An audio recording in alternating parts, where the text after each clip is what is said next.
고린도전서 5장 1절에서 13절입니다. 너희 중에 심지어 음행이 있다 함을 들으니 그런 음행은 이방인 중에서도 없는 것이라. 누가 그 아버지 아내를 취하였다 하는도다. 그리하고도 너희가 오히려 교만하여져서 어찌하여 동안히 여기지 아니하고 그 일 행한 자를 너희 중에서 쫓아내지 아니하였느냐.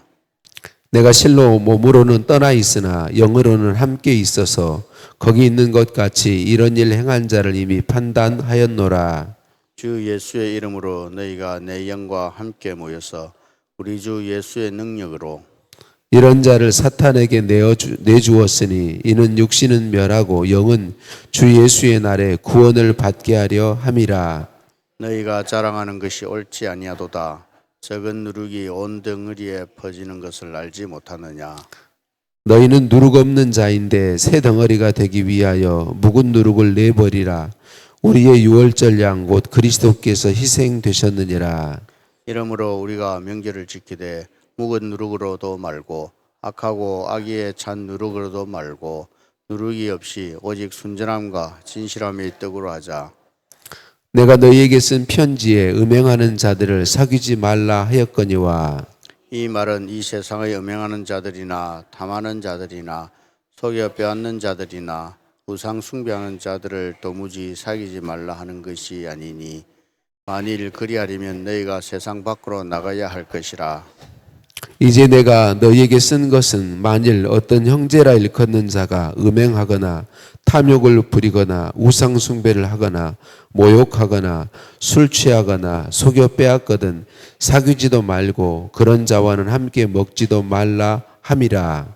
밖에 있는 사람들을 판단하는 것이야 내게 무슨 상관이 있으리요마는 교회 안에 있는 사람들이야 너희가 판단하지 아니하랴.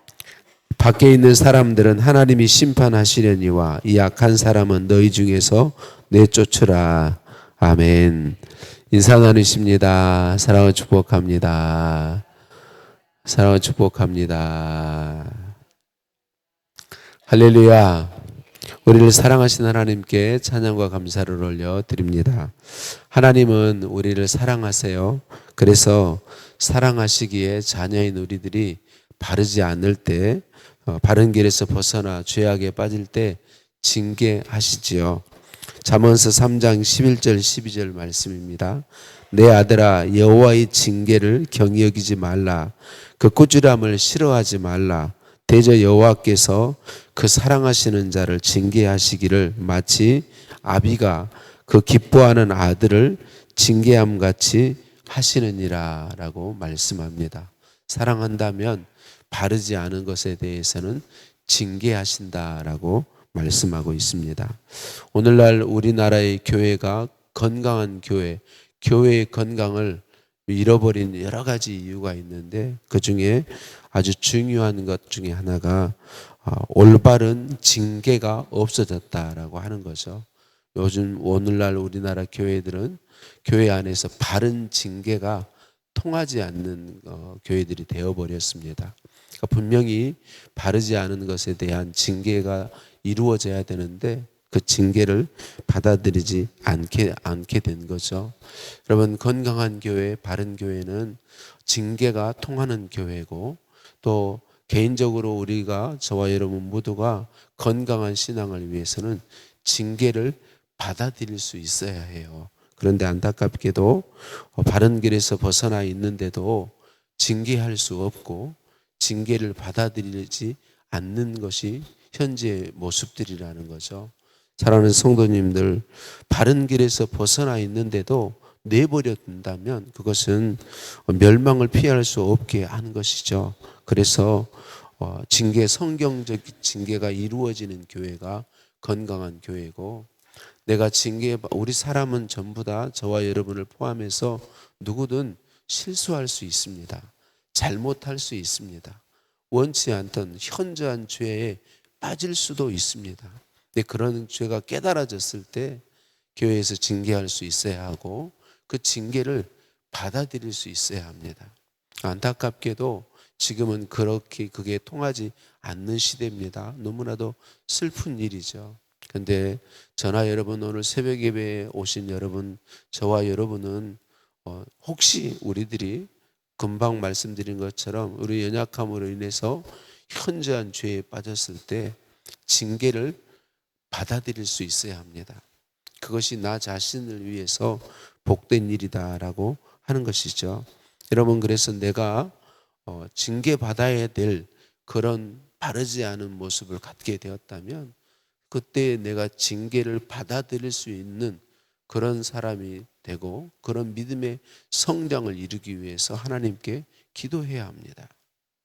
우리는 언제든지 잘못할 수 있기 때문에 또 우리 교회가 성경적 바른 징계가 가능한 교회, 그런 교회 공동체로 또 만들어 가기를 기도해야 하는 것이죠.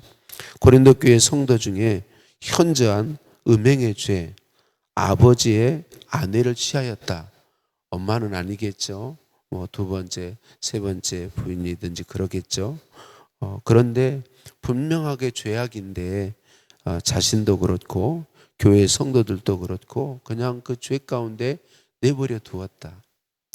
여러분, 한 십수년 전에 광주광역시에 있었던 사건을 주제로 해서 도간이라고 하는 영화가 만들어져서 큰 사회적인 그런 이슈가 되었던 적이 있죠. 그 동아지라는 영화가 뭡니까? 교회의 장로죠. 그 학교 장애인 학교의 교장이 장로고 그리고 그 교직원들이 거의 다 그 교회의 중직자들이에요. 그런데 너무나도 현저한 죄악들 가운데 빠져 있었단 말이죠. 성폭행하고 그 모든 장애인들을 너무나 고통스럽게 하고 그 장애인들의 고통을 드러내서 바로 징계하고자 할 때 조직적으로 그렇게 바르지 못한 행동을 죄악들을 범한 거죠.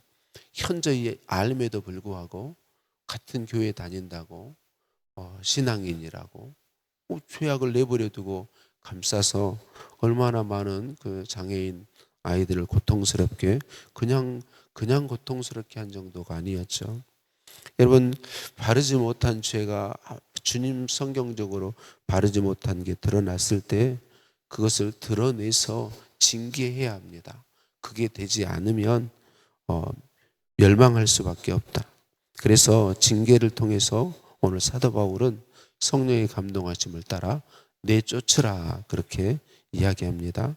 그런데 여기서 우리가 기억해야 할 것은 징계할 때, 교회 안에서 징계할 때 우리가 그 징계할 때 중요한 건 사랑이 있어야 된다는 거예요.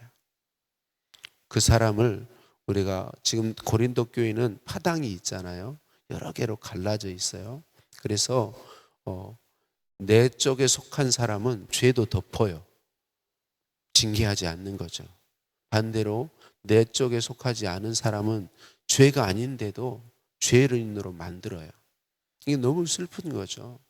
그러니까 우리가 교회 안에서 현저한 죄가 분명히 그냥 소문이 아니라 실제로 그렇게 드러났을 때에 사랑으로 징계해야 한다는 거죠.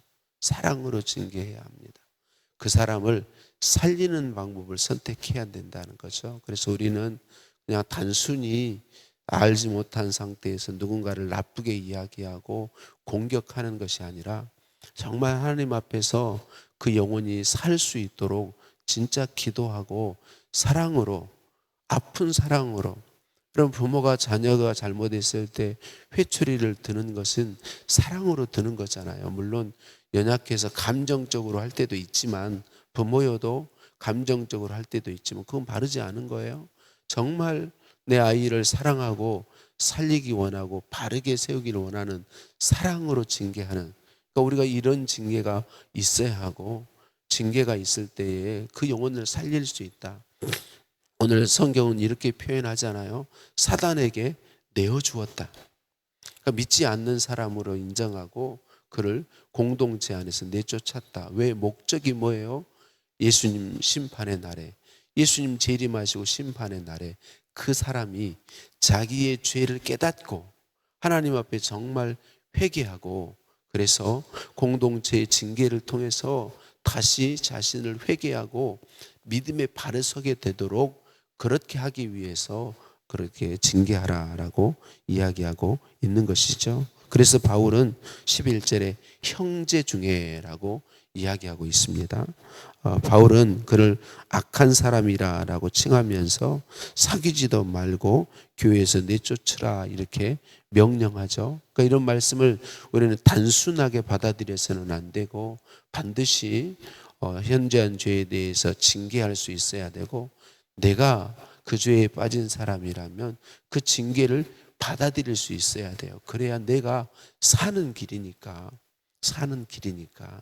그리고 징계할 때도 반드시 사랑으로 해야 합니다. 우리가 교회 안에서 문제와 바르지 않은 것을 고쳐나갈 때 하나님 앞에 많이 기도해야 합니다. 여러분, 수술해서 심한 상처를 수술하는 것은 그냥 되는 일이 아닙니다. 고통스러운 일입니다. 그래서 그 고통을 조금이라도 줄이고 고통을 이겨낼 수 있도록, 수술하는 건 살기 위해서 하는 거지 않습니까? 그래서 할 수 있는 한 최대한 몸을 보호할 수 있는 노력들을 기울이면서 수술을 해야 하는 거죠. 안 하면 안 되니까 수술을 해야 하는 거죠.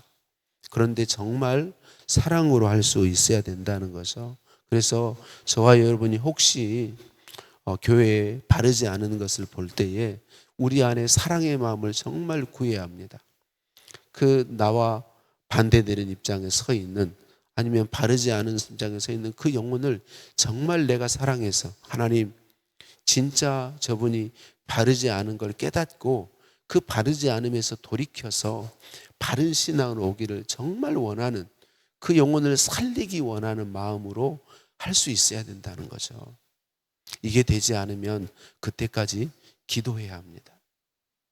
그냥 내버려 두는 게 아니라 기도의 자리로 가야 합니다. 여러분, 우리 모두는 언제나 잘못할 수 있는 존재라는 걸 기억해야 합니다.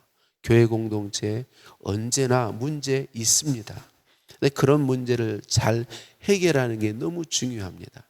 현저한 죄를 분명한, 성경적으로 봤을 때 분명한 죄라고 말할 수 있는 것들이 있는데 내버려 두는 거 바르지 않습니다. 이를 위해 기도하고 힘쓰되 그것을 고치는 방법, 하나님 앞에 정말 기도하고 사랑으로 해야 된다라는 사실을 여러분 기억하시고, 그 사랑이 생기도록 하나님 앞에 엎드려야 된다는 것을 기억하시기 바랍니다. 그리고 혹시 내가 그 징계의 대상이 될 때는 징계를 받아들일 수 있어야 합니다. 여러분, 우리의 체면이 절대로 중요하지 않습니다. 겉으로 드러나는 무엇이 중요하지 않습니다. 예수 그리스도를 바르게 믿는 믿음이 중요합니다. 예수 그리스도 앞에 예수 그리스도를 믿는 사람으로 진짜 진실한 믿음으로 서는 것이 가장 중요합니다. 사랑하는 성도님들, 우리는 이 땅의 삶이 우리의 인생의 전부가 아님을 믿는 사람들입니다. 우리에게 진짜 중요한 삶은 영원한 삶입니다. 우리의 삶은 잠깐의 삶이 아닙니다. 영원한 삶입니다. 잠깐의 체면 때문에, 잠깐의 나의 무엇 때문에 내가 받아야 될 징계를 받아들이지 않는 것, 이것처럼 슬프고 안타까운 일은 없는 것입니다. 남의 이야기할 때 저 자신도 마찬가지죠. 쉽게 이야기할 수 있겠네. 내가 그 징계의 대상자가 될 때 쉽지 않은 이야기입니다. 그런데 여러분, 그때 나는 분명히 그걸 받아들일 수 있는 믿음의 사람으로 성장되어 있어야 합니다. 생명의 문제입니다. 생명의 문제. 바울은 그렇게 이야기하면서 한 가지 죄, 누룩의 이야기를 통해서 그냥 분명한, 성경적으로 근거해서 분명한 죄인데 그걸 내버려 두면 그것이 누룩처럼 온 가루를 다 부패하게 만든다. 죄가 부패하게 만든다. 그러므로 징계해야 된다라고 분명하게 이야기하면서, 사도 바울이 첫 번째, 이게 지금 고린도전서는 두 번째 편지라 그랬어요. 첫 번째 편지에 도무지 그런 사람들과 사귀지 말라라고 얘기했는데, 그 사귀지 말라고 하는 것은 믿지 않는 사람들, 하나님 예수님을 믿지 않아서 죄악 가운데 사는 사람들, 그들과 사귀지 말라는 이야기가 아니다. 형제 중에, 이게 무슨 얘기죠? 분명한 성경적으로 죄인데 내버려 두고 같이 사귀며 살면 그 죄에 동조하는 것이 된다는 거죠. 그 사람도 죄 가운데, 현저한 죄 가운데 있는 사람도 죽이고 영적으로 나 자신도 죽게 된다는 걸 이야기하는 것입니다. 그래서 사귀지 말라라고 이야기하는 것이죠. 사귀지 말라. 그것은 그 영혼도 살리기 위해서, 내 영혼도 하나님 앞에 바르게 살기 위해서 그렇게 말씀하고 있는 것이죠. 말씀을 마칩니다. 사랑하는 성도님들, 우리가 계속 힘써야 할 것은 내 자신을 하나님 말씀 앞에 세우는 것입니다. 말씀 앞에 세워서 말씀에 비춰보아서 바르게 되도록 우리가 기도하고, 회개해야 될 죄들이 있다면 분명하게 회개하고, 내가 징계받아야 될 어떤 연약함으로 인해서 죄를 범하였다면 공동체의 징계에 대해서 받아들일 수 있는 신앙이 되도록 기도하십시다. 우리 교회가 징계, 성경적인 바른 징계가 통용되는 교회 공동체가 되도록 기도하시되, 누군가를 징계할 때는 반드시 사랑으로 해야 된다는 것을 기억하십시다. 사랑이 내 안에서 그 영혼을 향한 뜨거운 사랑이 없으면 기도의 자리에 머물러 있는 것이 더 옳습니다. 하나님이 하시도록 하나님 앞에 엎드리는 것이 더 옳습니다. 그래서 오늘 징계에 대해서 말씀하신, 성경적으로 현저한 죄에 대해서 말씀하신 이 말씀에 대해서 바른 태도를 갖고 죄로 인한 교회의 바른 징계를 받아들일 수 있는 신앙 성장을 위해 기도하고, 사랑으로 모든 성도를 대하는 우리 자신이 되기 위해서 기도하는 우리 모두이시기를 예수님의 이름으로 축복합니다. 하나님, 말씀으로 우리 자신의 중심과 행위를 항상 살펴보게 하옵소서.